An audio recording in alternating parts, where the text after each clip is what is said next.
Nagsagawa ng search and rescue operation ang Bataan PNP matapos ang pagragasa ng tubig dulot ng malakas na ulan sa mga ilang lugar sa Bataan.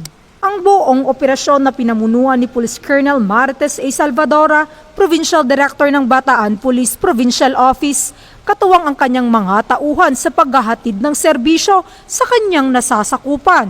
Dahil sa walang tigil na pag-ulan, inilikas ng mga kapulisan ang ating mga kababayan na lubog sa baha ang kanilang mga kabahayan at ipinunta sa mga ligtas na designated evacuation area.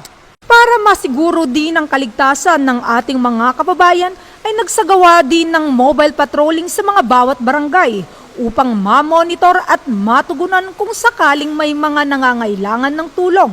Nagkaroon din ng libreng sakay ang Bataan PNP upang maisakay ang mga residente na stranded dahil sa baha. Samantala, nagkaisa din ang mga otoridad sa pag-repack ng mga relief goods upang maipamigay sa mga residente na labis na naapektuhan ng baha. Nagagalak din ang ating mga kababayan sa serbisyong inihatid ng Bataan PNP sa kanilang lugar. Sinisiguro ng Bataan PNP ang kaligtasan at seguridad ng kanilang nasasakupan ngayong panahon ng tag-ulan dahil gusto ng pulis, ligtas ka sa bagong Pilipinas.